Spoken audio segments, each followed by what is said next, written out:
여러분 반갑습니다. 우리 11월 3일 매일 말씀 묵상 시작하도록 하겠습니다. 예수는 나의 힘이요 내 생명 되시니 구주 예수 떠나 살면 죄 중에 빠지니 눈물이 앞을 가리고 내 맘에 근심 쌓일 때 위로하고 힘 주시니 주 예수.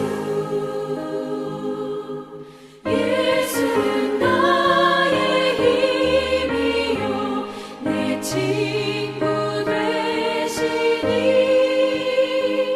그 은혜를 간구하면 풍성히 받으리.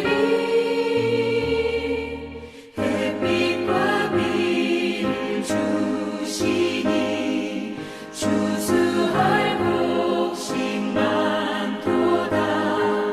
귀한 열매 주시느니 주 예수.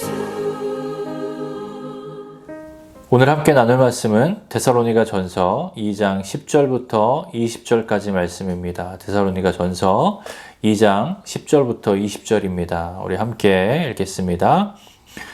우리가 너희 믿는 자들을 향하여 어떻게 거룩하고 옳고 흠이 없게 하였는지에 대하여 너희가 증인이요 하나님도 그러하시도다.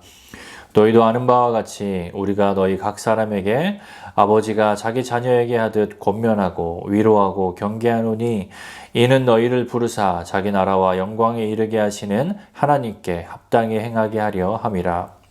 이러므로 우리가 하나님께 끊임없이 감사함은 너희가 우리에게 들은 바 하나님의 말씀을 받은 때에 사람의 말로 받지 아니하고 하나님의 말씀으로 받음이니 진실로 그러하도다. 이 말씀이 또한 너희 믿는 자 가운데서 역사하느니라. 형제들아, 너희가 그리스도 예수 안에서 유대에 있는 하나님의 교회들을 본받은 자 되었으니 그들이 유대인들에게 고난을 받음과 같이 너희도 너희 동족에게서 동일한 고난을 받았느니라. 유대인은 주 예수와 선지자들을 죽이고 우리를 쫓아내고 하나님을 기쁘시게 하지 아니하고 모든 사람에게 대적이 되어 우리가 이방인에게 말하며 구원받게 함을 그들이 금하여 자기 죄를 항상 채우매 노하심이 끝까지 그들에게 임하였느니라. 형제들아, 우리가 잠시 너희를 떠난 것은 얼굴이요 마음은 아니니 너희 얼굴 보기를 열정으로 더욱 힘썼노라. 그러므로 나 바울은 한 번, 두 번 너희에게 가고자 하였으나 사탄이 우리를 막았도다. 우리의 소망이나 기쁨이나 자랑의 면류관이 무엇이냐? 그가 강림하실 때 우리 주 예수 앞에 너희가 아니냐? 너희는 우리의 영광이요 기쁨이니라. 아멘. 자, 11월 새로운 한 달을 맞이하며 우리 함께 데살로니가 전서를 함께 묵상하게 되었습니다. 데살로니가 전서는 바울이 데살로니가 성도들을 향해 쓴 편지이죠. 이 데살로니가 성도들과 바울과의 그 관계, 그 인연은 바로 바울의 2차 전도여행으로부터 시작됩니다. 우리 사도행전 17장에 보면 바울이 데살로니가에 들어가서 복음을 전했을 때에 그들 중에 많은 자들이, 또 경건한 헬라인들이, 그리고 귀부인들이 예수를 믿고 돌아옵니다. 그렇게 교회가 세워지죠. 그런데 이 바울을 시기한 유대인들의 위협으로 인해서 바울은 서둘러서 그 데살로니가 지역을 떠날 수밖에 없었습니다. 너무나 짧은 시간, 너무나 부족한 양육이었죠. 그래서 바울의 마음 가운데, 심정 가운데 이 데살로니가 성도들을 생각할 때에 마치 부모가 물가에 내놓은 자식을 생각하듯이 염려하고 걱정하였습니다. 그래서 바울은 디모데를 보내서 그 데살로니가 성도들의 소식을 알아오게 하죠. 디모데는 다시 돌아와서 그 데살로니가 성도들의 소식을 가지고 돌아옵니다. 그 소식은 어떤 소식이었을까요? 기쁜 소식이었습니다. 바울의 염려와는 다르게 그 데살로니가 성도들은 그 하나님의 말씀을 믿고 믿음으로 살아가는 그 성도들은 그 고난과 상관없이 믿음을 잘 지켜나가고 있다라는 소식이었습니다. 바울은 그 소식을 듣고 너무나 기뻐하며 감사하며 그들을 칭찬하며 이렇게 쓴 편지, 그들을 격려하며 쓴 편지, 또 신앙의 여러 권면을 담아서 쓴 편지, 바로 그것이 데살로니가 전서 또 후서인 것이죠.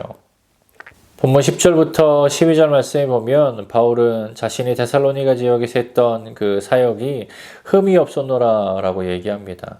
그리고 자신은 아버지가 자녀에게 하듯이 그렇게 사역했다라고 스스로 얘기하고 있습니다. 바울이 이렇게 자신의 사역에 대해서 얘기하는 이유는 바로 바울이 떠난 이후에 바울의 사역에 대해서 그가 숨겨놓은 그런 불순한 의도가 있다라고 얘기하는 모함 때문입니다. 그래서 바울은 그런 모함에 대해서 자신의 사역을 디펜스하고 있는 것이죠. 변호하고 있는 것이죠. 바울이 이렇게 변호하는 이유는 무엇입니까? 자신이 전한 복음이 행여나 해를 입을까 걱정하는, 염려하는 마음에서 이렇게 자신의 사역에 대해서 디펜스를 하고 있는 것입니다. 그렇게 그런 아버지가 자녀에게 하듯이 그렇게 바울은 데살로니가 성도들에게 신실하게 흠없이 하나님을 기쁘게 하시는 그 목적을 따라 그렇게 사역하였습니다. 그렇게 말씀을 전하였습니다. 그렇게 복음을 전한 바울은 오늘 본문에서 데살로니가 성도들이 자신이 전한 그 복음을 어떻게 받아들인 것에 대해서 감사하고 있습니까? 오늘 보면 13절 말씀에 보면요. 이러므로 우리가 하나님께 끊임없이 감사함은 너희가 우리에게 들은 바 하나님의 말씀을 받을 때에 사람의 말로 받지 아니하고 하나님의 말씀으로 받음이니 진실로 그러하도다. 이 말씀이 또한 너희 믿는 자 가운데서 역사하느니라. 아멘. 바울은 데살로니가 성도들이 자신이 전한 그 복음을 사람의 지나가는 말이 아닌 하나님의 말씀으로 받았음에 대해서 끊임없이 감사한다라고 말하고 있습니다. 여러분, 그런데 바울은 어떻게 그 성도들이 자신이 전한 그 말씀을 하나님의 말씀으로 온전히 받았음에 대해서 확신할 수 있었을까요? 그것은 데살로니가 성도들이 그 바울의 복음을 듣고 그 복음을 그냥 듣고 흘린 것이 아니라 그들의 삶 가운데 고난 속에서도 그 말씀을 믿는 믿음으로 살아가는 하나님의 역사가 그들 삶 가운데, 그 교회 가운데 있었기 때문입니다. 데살로니가 성도들이 복음을 듣고 예수를 믿기로 결단한 후 그들에게 있었던 것은 무엇입니까? 오늘 보면 14절에 나오듯이 바울이 동족인 유대인에게 핍박을 받았듯이 그들도 그들의 동족에게 핍박을 받은 일입니다. 하지만 그들은요, 그 고난과 그 핍박 속에서 믿음을 지켜내며 하나님의 말씀대로 살아내는 놀라운 역사를 이어가고 있었습니다. 위에서 말했듯이 바울은 급히 떠나면서 데살로니가 교회를 걱정했습니다. 그런데 그 염려가 무색할 정도로 데살로니가 성도들은요, 믿음을 잘 지켜내고 있었던 것이죠. 그 놀라운 역사를 보면서 바울은 그들이 자신이 전한 이 복음을, 내가 전한 이 복음을 하나님의 말씀으로 제대로 받고 그 말씀이 살아서 그들 가운데 역사하고 있구나라는 것을 바라보며 끊임없는 감사의 제목으로 얘기하고 있는 것입니다. 그리고 그것이 다시 오실 예수님 앞에서 자신의 영광이요, 자신의 기쁨이다라고 말하며 성도들을 격려하고 있습니다. 바울의 끊임없는 감사의 제목이 된 데살로니가 성도들의 모습처럼 우리도 모든 성경 말씀을 하나님의 온전한 말씀으로 받아 삶 가운데 그 말씀이 살아 역사함을 매일매일 경험하는 저와 여러분의 삶이 되길 바랍니다. 특별히 바울과 또 데살로니가 성도들처럼 그 삶에서 닥쳐오는 고난과 어려움 속에서도 하나님의 말씀을 굳게 붙잡고 그 하나님의 말씀이 살아서 역사하는 그 중심에서 예수 그리스도의 그 소망을 품고 매일매일 승리하며 살아가는 저와 여러분의 삶이 되기를 바랍니다. 기도하겠습니다. 사랑의 하나님 감사합니다. 말씀 속에 바울과 데살로니가 성도들이 여러 고난 속에서도 믿음을 지켰듯이 우리도 우리 삶의 고난 속에서도 하나님의 말씀으로 온전히 받고 그 말씀이 살아서 역사함을 매일매일 경험하는 우리의 삶이 될 수 있도록 주여 우리 가운데 은혜 허락하여 주시옵소서. 오늘 하루도 살아서 역사하신 하나님의 말씀의 그 능력을 경험하는 귀한 하루 되게 하여 주시옵소서. 이 모든 말씀 거룩하신 예수님의 이름으로 기도하였습니다. 아멘. 화요일 기도 제목으로 함께 기도하길 바랍니다. 첫 번째로 온라인 예배와 모임을 위해서 기도하겠습니다. 온라인으로 모이지만 동일한 하나님의 은혜가 있도록, 그리고 참석자들은 정성을 다해 예배하고 또 모임에 참여하도록 기도해 주십시오. 두 번째로 화요 중보 모임을 위해서 기도하겠습니다. 그 모임이 성령 충만한 기도 모임이 되도록, 또 교회의 영적 동력이 되도록 기도해 주시기 바랍니다.